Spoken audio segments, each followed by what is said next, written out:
Okay, cool. Hi, everyone.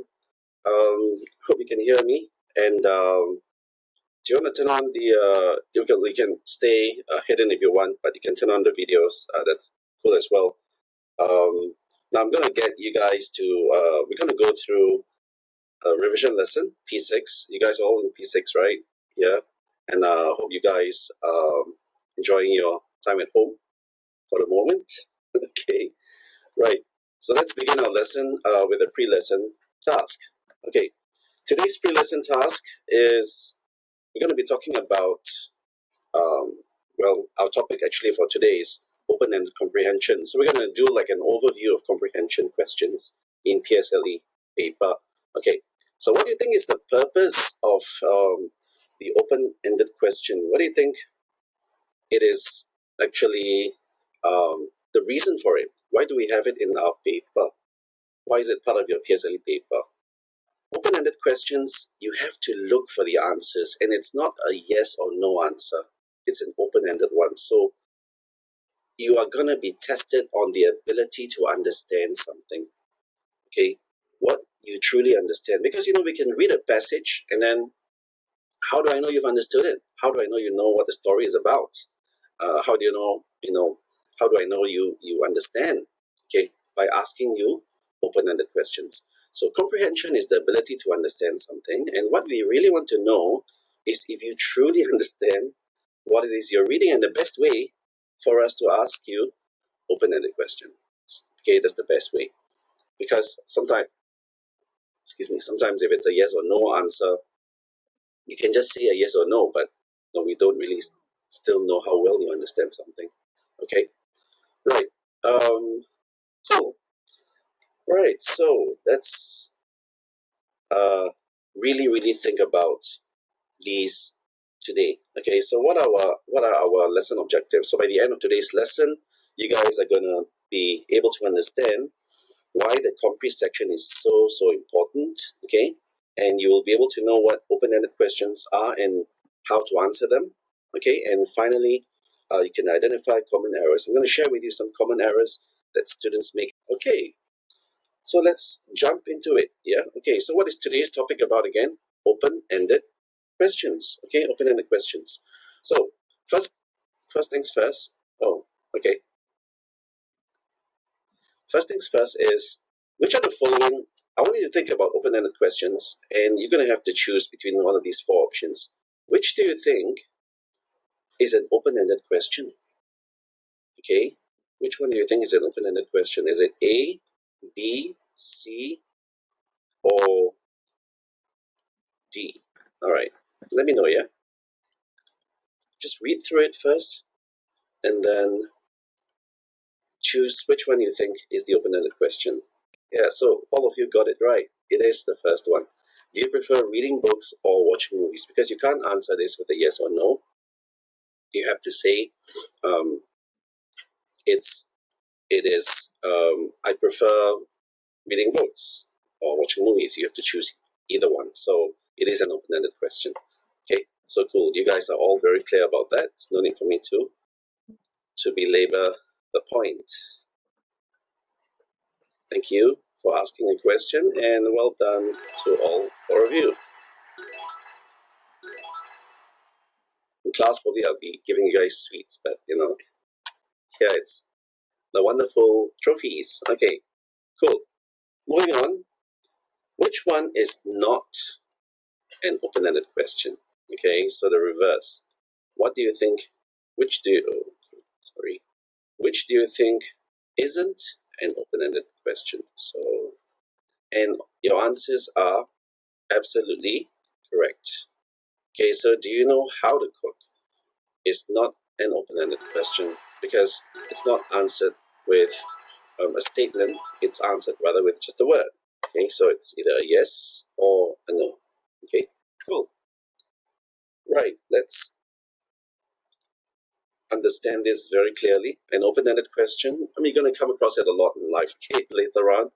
An open-ended question cannot simply be answered with just a yes or no. That's basically what an open-ended question isn't. Okay, so with a close-ended question, you always get a 50-50 chance of getting the correct answer, isn't it? If you think about it, if the question is just a yes or no. Okay, all right, so let me just move this. Right, moving on. Now, so closed-ended questions, you always have a 50-50 chance. It's like multiple choice because there's only two options, right? Either yes or no. But for open-ended questions, there's a multitude of answers that's possible. So it requires quite a lot, I think, a lot more thinking and a lot more analysis. Okay, so in your PSLE exam, English paper, you'll be getting open-ended questions, of course, and that's why we need to prepare for them. Okay, so come to the question, why? Why do I need to know all these things? Okay, so first, like I mentioned, we can tackle open-ended questions better if we know exactly what the questions are asking for. So many a times I tell my students, what is the question asking for? And then ATQ. What is ATQ? Answer the question. Okay. Open-ended questions appear in both visual and open-ended comprehension, but visual questions are multiple choice. So that's the only difference. Okay, guys. Remember, you have a visual section as well in your compre paper, but the visual questions, compre questions are multiple choice. So I guess it can be a bit easier, but could also be quite tricky. Okay. All right. So let's look at some question stems and some sample compre questions. Okay, have you guys heard of the 5 H's and 5W1H? Have you guys heard of that? Okay, that's important as well. Okay, so open-ended questions often use, yeah, I'm sure you guys would have, right? Sometimes they say 5 wolves and 1 hunter, right? 5 wolves, 1 hunter. So open-ended questions often use 6. Wait, hold on. Why is there 6? It's not supposed to be 6. It's only 5. Okay, 5 wolves, 1 hunter words. I don't know why it's 6, Caden. I think it's a mistake here. So cancel that. And 5. Just not to confuse anyone. 5 wolves. Yeah. Who, what, when, where, how, and why. Who, what, when, where, how, and why. Okay, so as question stems. So they often use them. Okay. So of course, first thing you do is you focus on the question stem. Okay. If it's a question on who, what are they looking for? If it's a question on why, what are you looking for? Okay, so things like that. Simple things, but let's go through them, okay? So if the question is who or whom, okay, questions on who or whom, what are they looking for? What are they looking for?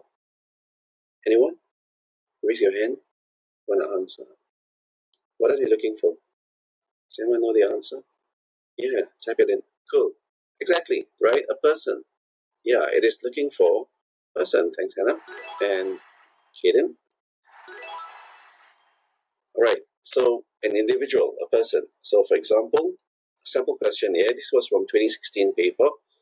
Mipeng has written a letter about the house of teddy bears. She should send her letter to. Okay, so we have 4 options, and of course, the options are names. So they are people. Okay. So the tip that I want you to remember, guys, is that these questions, who or whom, are really the most basic type. They're very, very simple. So they are more likely to appear in your visual rather than your um, the open-ended compre later on. Okay. Next, if the questions ask where, what are they looking for? Okay. First one. Cool. Okay. Thank you very much. Very great, very great. But I gotta give it to Carmen. Carmen was fastest. Thank you, Carmen. Right. So a place, location, that's even a better answer. And that's from Carmen as well. Okay. So here I'm not looking for an answer actually. You don't have to answer the question because we didn't look at the passage, right? So Mrs. Tan wishes to buy carnival coupons 2 days before the event. So she can buy them from where? So basically, the question is asking about a place. Okay, so you have buying it online, that's a place as well. Yeah, because it's on the internet. Okay, at the community club, open field, or from schools. So questions are also quite simple if you're asking about a place. Okay, so just like for who, or whom, we also will be more likely to see them in our visual comprehension. Okay, by the way, I just asked a question. No one asked a question about this, like the difference between who and whom. Do you guys know what the difference is? Like, when do you use them? Do you guys? You don't know, Carmen? What about the rest of you? Colette, Caden, and Hannah. She or he for who. Very good. Yeah. There is a M at the back of who. Oh, you're telling me the spelling is different. You're very funny, Caden. Colette. Her or he for whom. His or hers. Absolutely right. Well done, Colette. You've been paying attention in school, I think. Yeah. So the difference is if it's a subject or if it's an object. So for example, who is that boy? Okay, I see you walking around with that boy. Who is that boy? He is Tom, famous TikToker, I think. I don't know. So he is Tom. When I'm asking who, all right, direct and indirect. Yeah, that's not precisely. It's more a subject and an object. So for example, if I'm asking who, the answer is he, or the answer is like is could be he or she. So in this case, it's a subject. Okay, who is asking about the subject. Okay. However, if the question is, okay, for example, this pen, I found a pen. Okay, to whom does this pen belong to? To whom does this pen belong to? You look at the question. I'm not using who, right? I'm using whom. Now the answer to this kind of question is an object. Okay, and then I say belongs. It belongs to him. Okay, oops, I've just kind of dragged it out of the screen here. It belongs to him. So when the question is whom, the answer is the object. And the object is either him or his, hers. Okay, so theirs. Okay, so an object or a thing. An object or a thing. The object of the sentence. Okay, right. So that's how you use. That's the difference between who and whom. Okay, right. So one is a subject, the other one is an object, basically. Okay, it's okay. No worries, Colette. I kind of think it's important. Okay, because some students don't know that they just use them interchangeably. You can't use them interchangeably. Anyway, whom is more seldom used. Yeah, for sure. Okay, guys, let's move on. Right. Third is questions which are asking for. Wow, I haven't even asked. Well done, Hannah. Okay, Carmen as well. I can give you a trophy for that. Asking for time, isn't it? Yeah. So, an occasion or moment. Tell me about a time, like I'm going to ask you for your, oral exam question. Tell me about a time when you felt frightened. So, it's not really a time like I was frightened at 10 o'clock. No, but an occasion, okay? Or a moment. So, write 1, 2, and 3 in the blanks below. Look at the sample question from our, I think it was our 20, if I'm not mistaken, 2016 paper. Write 1, 2, and 3 in the blanks below to indicate the order in which the events occurred. So this is, arranging it in chronological order according to when they occurred. So when these questions, they may be asked as, when questions may be asked as sequencing questions. Okay, so they may appear as sequencing questions in the section, in the open-ended section. Okay, guys? Right. Any questions so far? Just stop me, okay? Next, so we've looked at who. Okay, cool. We've looked at who or whom. we've also looked at where and when. So what's next? You can guess. Looking at why questions. Yeah, and why questions is, yeah, absolutely. Okay. Looking for a reason. Okay. So why were you late? Why didn't you come to school? Right? Or why didn't you do your homework? Okay. So the question from our sample PSLE 2017 paper this time, why did Rina use the word really in line 15? So you go back to that passage, look at line 15, look at that sentence and ask yourself. So the answer was she used the word really because she wanted to show Meng that she knew that he had not actually made the clay kitten. Okay, so for example, maybe she might have said, did you really make this, Meng? Yeah, so she actually kind of knew that it wasn't him who made it. Okay, so when you answer a question, why? Because is very, very good to use. Okay, so because is often a good word to use to answer why questions, because of course the word because introduces a reason. Introduces a reason. Okay, right. What other words other than because can you use to introduce a reason? What is word like because? Yeah, exactly. Colette, thank you. A word like as. Okay, as is also like because it introduces a reason. Okay, cool. Next. So we are left with one more H, one more W here, and that's what. What questions? Look for what? What kind of what are we looking for? Okay. An action? Okay, not really. Thanks, Kaden. How? No. Doing something. Okay, I'm just reading your responses here. What do you think? What questions are looking for? An action like doing something. Not really an action. It can be more than an action. It can be an item or an occurrence. Just like a comma. All right. No. Actually, it's looking for something, just basically something. Okay, some stuff, some information.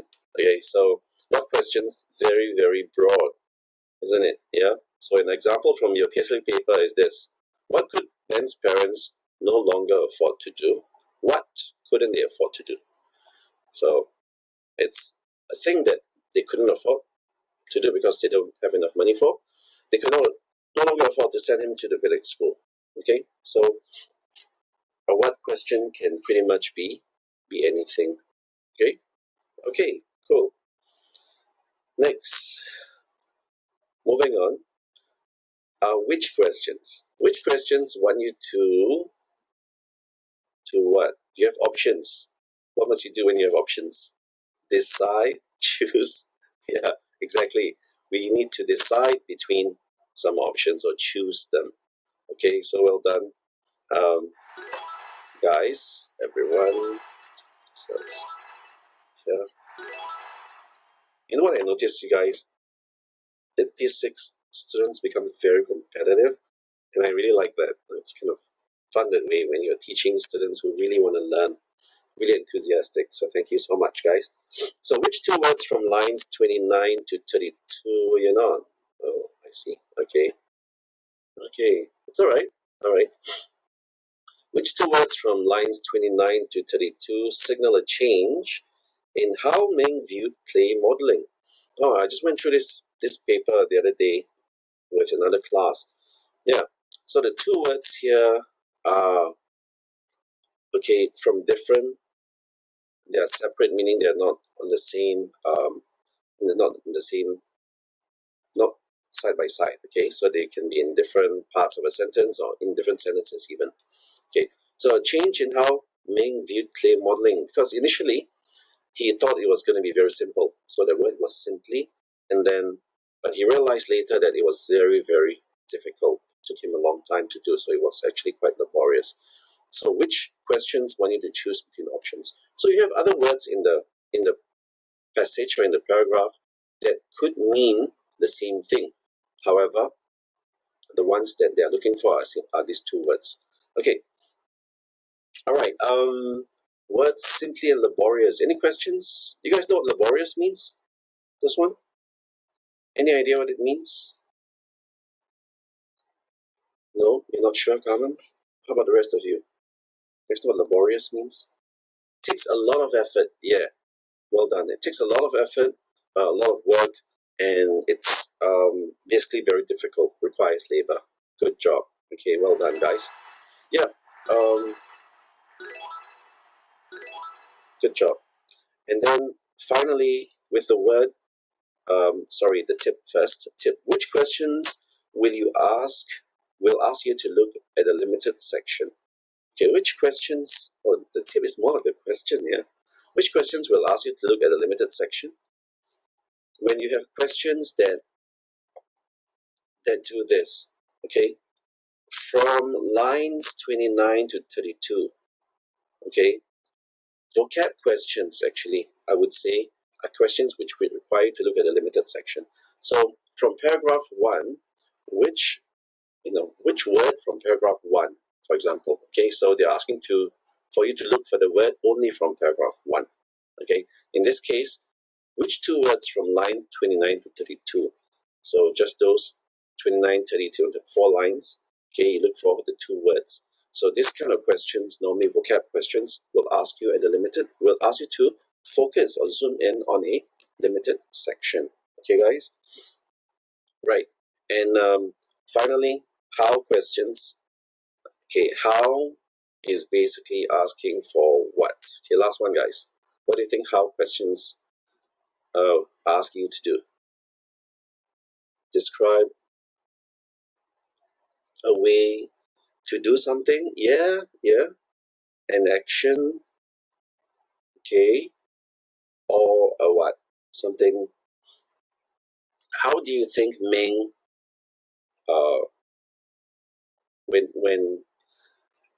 when she said, "Did you really make that?" How do you think Ming would? Yeah, a method. Very good, Colette. Good job. Yeah, it could be a method, or a feeling. Okay, a method, a way of doing something, or a feeling. Okay, so how did Ming do this? Okay, or how did he feel after he's done that? So, example of the question is, explain how Ming had deceived his friends even though he had not exactly told a lie. Explain how. So he had deceived his friends by not correcting them and allowing them to believe that he had made the clay kitten, although it was not his work. So what do you notice about the answer, guys?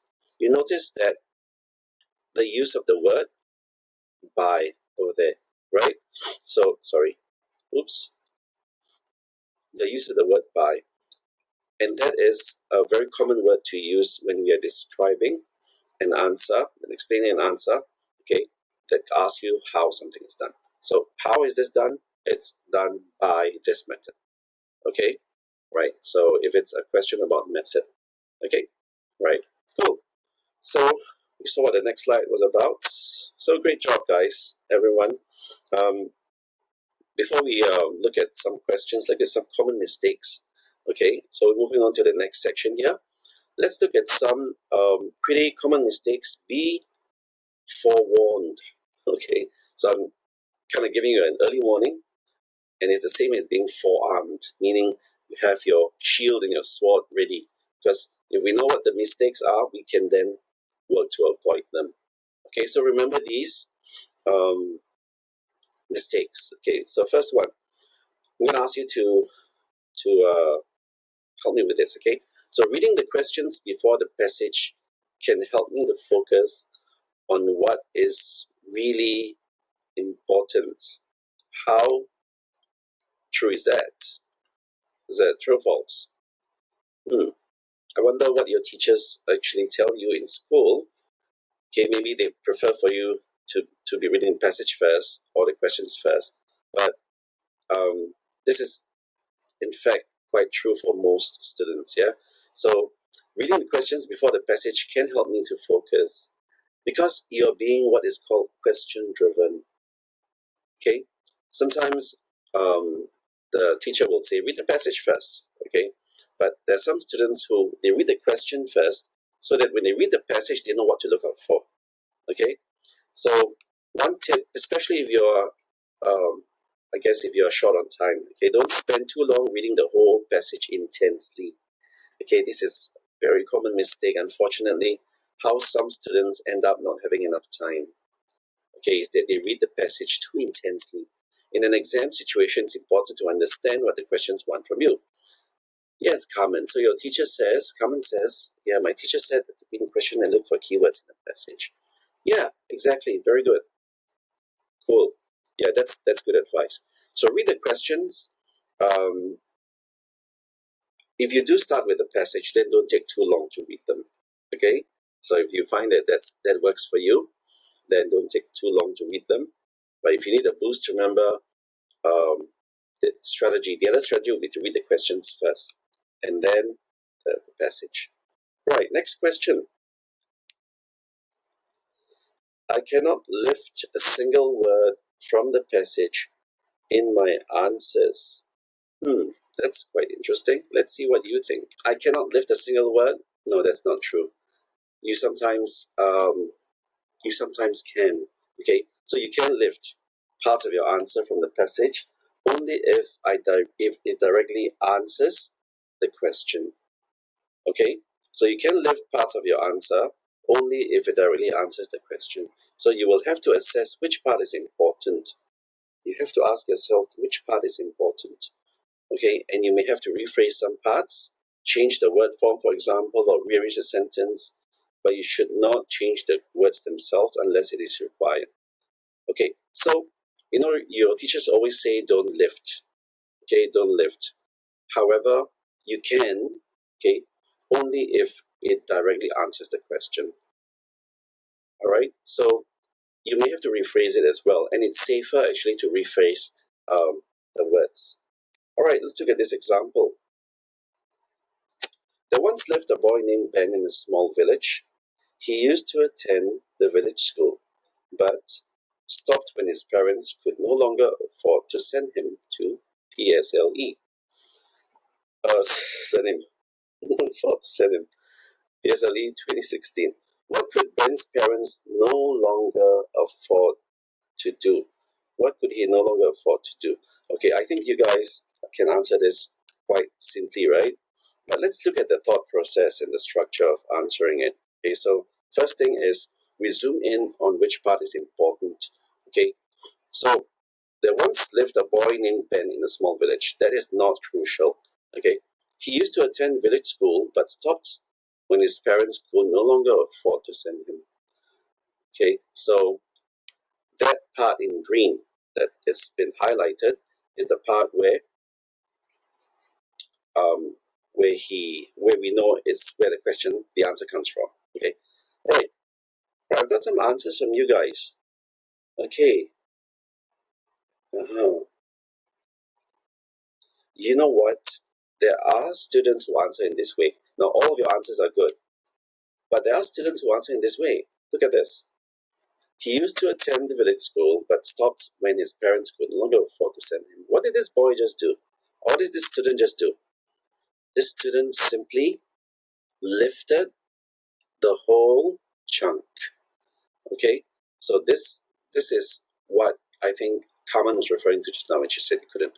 This is what we mean by lifting, and this is uh, something that you should really, really avoid. So most likely you get a wrong answer for that.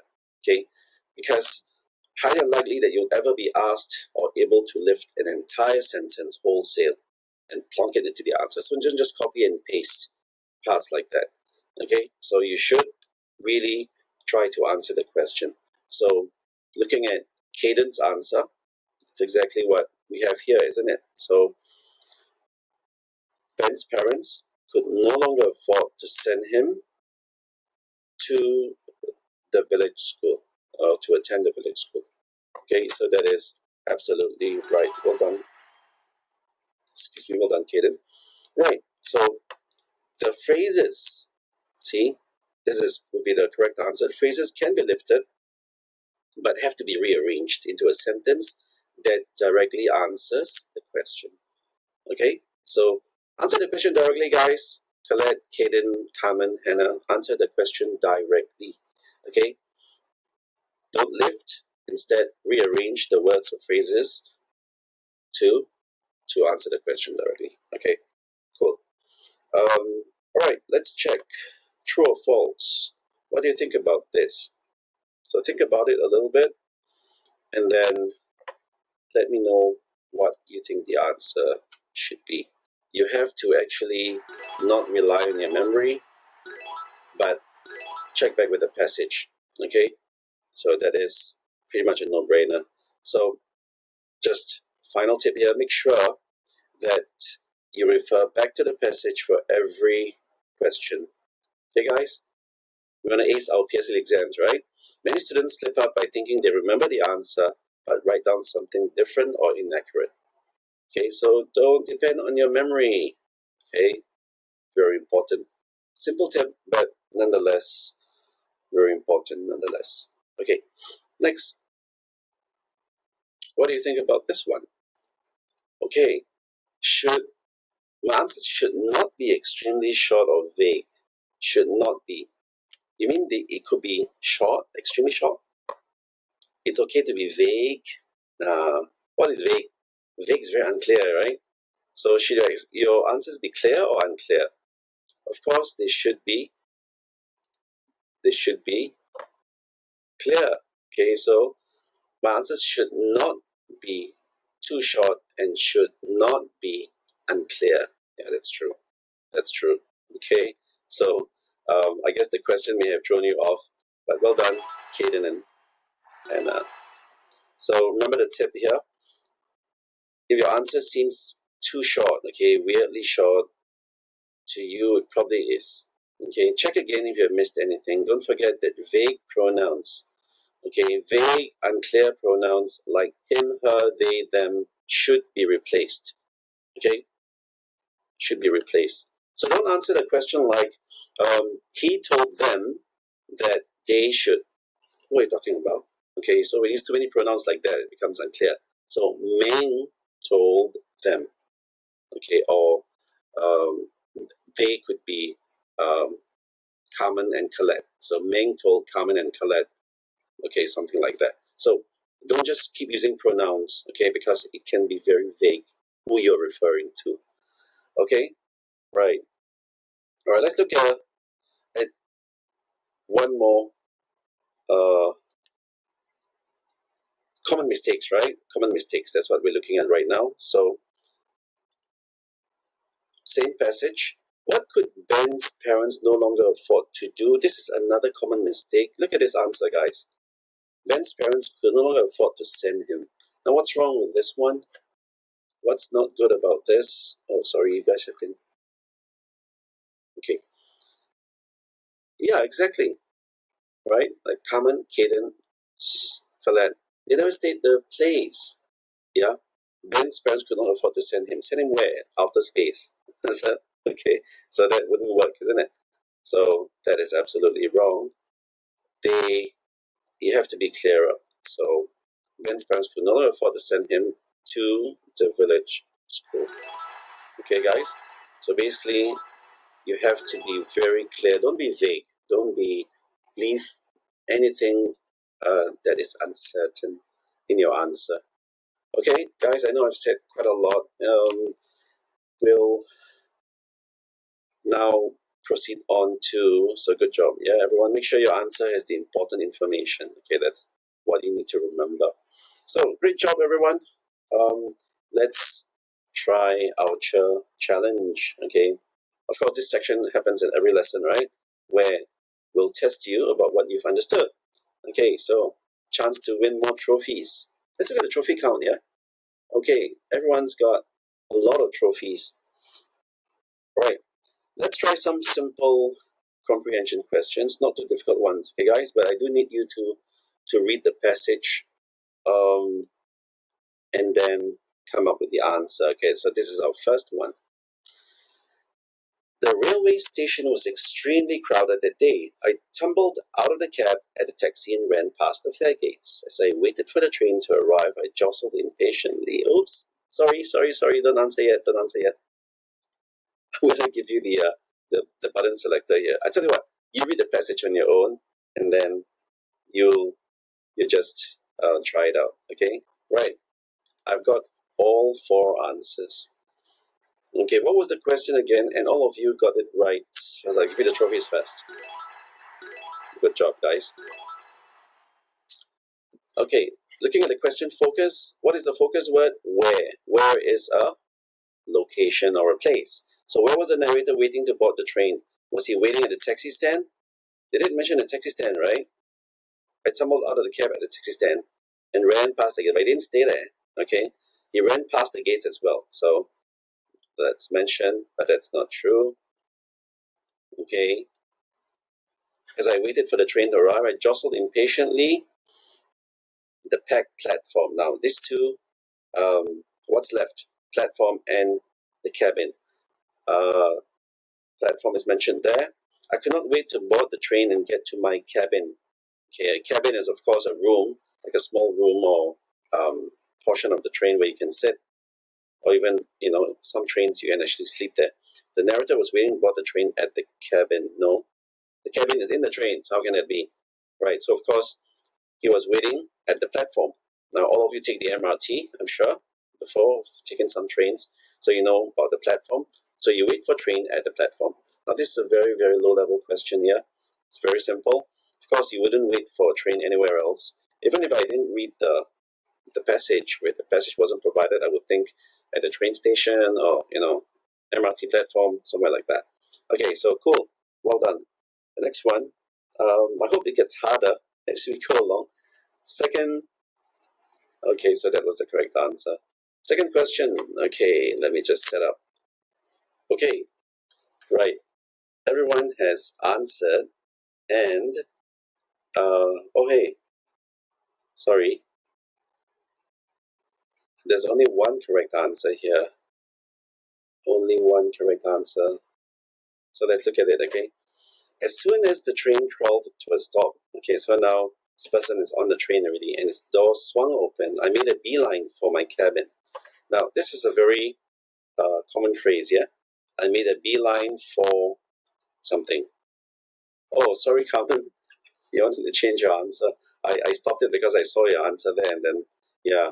Anyways, what was your answer going to be, Carmen? Okay, just type it into the chat box so I can give you okay. All right. Okay, so we've got 2 correct answers. All right. I made a beeline for my cabin. Okay, just look at that phrase. That's a very useful phrase. I made a beeline for the canteen. I made a beeline as soon as the alarm, as soon as the school bell rang, reverberated around the building. I made a beeline for the cabin. So I made a beeline for canteen. Sorry, I made a beeline for my cabin and settled in my seat. It was not long before the final boarding announcement was made. At the last minute, a man and his son, who seemed to be around 15 years of age, entered the train. Immediately, the whistle sounded and the train began to move. They had just boarded in time. So this passage is more about, not about the writer, but more about this 2 individuals, right? The man and his son. Okay, so when did the man and his son board the train? The question is when, and I've asked you that just now, right, guys? So when is about time. Thanks, Hannah. So, right, so I've got 2 different sets of answers, basically. Some of you answered this one, and some of you answered this one. So none of you answered those 2, and I'm going to ignore them. But let's just look at those 2 answers. Let's look at D first. The man and his son boarded just in time. Just in time. Okay. They had boarded just in time. So when did the man and his son board the train? They boarded just in time. Sounds right, isn't it? Yeah. The man and his son boarded. Let's look at B. The man and his son boarded just before the train started moving. Okay. So those who answered D, Do you realize that this answer is more specific? It's not so vague. Just in time for what? Just in time for what? We don't know. Okay? For example, I did my homework just in time before the English lesson started. Your mom says, come home. I came home just in time. I just came home in time for dinner. Okay, so just in time is actually too vague. So the answer is indeed B. All right, so well done, Anna and Carmen. Good job. Okay, so can be pretty tricky. The difference here is B is more specific. Okay, B is more specific. Okay, and D is in fact too vague. Okay, it's vague. It's not clear. So that's what you want to avoid. But no worries, guys. We're just all here to learn. Okay. All right. Third one. Do take your time to read through. Okay, and tell me what your answer is. Okay. I think that was enough time. Most of you got the answer correct. Okay, let's look at it. Let's look at it. The teenager looked out of the window and exclaimed, "Dad, everything is moving backwards." I looked at him in confusion, wondering if this was his first time on the train. His father smiled indulgently as the train's speed increased. Boy shouted in excitement, "Dad, everything is going so quickly it's become a blur." "Yes, dear," his father said, and beamed at the sight of his son, squealing in delight like a 3-year-old. How old was this boy? About 15, right? I stared at the teenager in distaste. Did he have some sort of a problem? Okay, so why was the narrator annoyed? Random also correct. Okay. Carmen, it's okay. You just have to try. Okay, so the answer is indeed A. Okay, so good job. Those of you who got it right, well done. Why was the narrator annoyed? So in this case, it's a why question, and why is looking for a reason. So we have the answer with the words because in them. Yeah, that's how we mentioned just now, right? So why was he annoyed? He was annoyed because the boy was squealing in delight like a toddler. Okay, so the answer comes from this portion here. I stared at the teenager in distaste. Why was he staring? Or when was he staring? When the boy was doing this.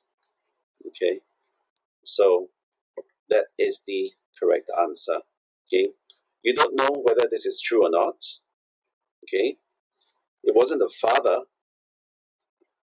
Okay, that um, the author was the narrator was upset with because he stared at the teenager, right? So he didn't stare at the father. So C is out of the question. Now let's get D. He was annoyed because the teenager had some sort of problem.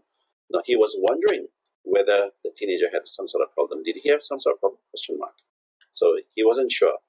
Okay. So C is actually a pretty good answer as well. Okay. But you need to know that he stared at the teenager. So that's the important part, which tells you that the answer couldn't be C. Okay, so good try, guys. Moving on, just one last question, okay, before we wrap up today's lesson. And this is it. Okay, so read through that and give it a go. Okay, right. Everyone has answered, and I'm so glad. You know why? Because I think you guys really understood today's lesson. The answer is indeed D. He felt enlightened. Enlightened. Okay, so look at the passage again. Let's just run through it, okay?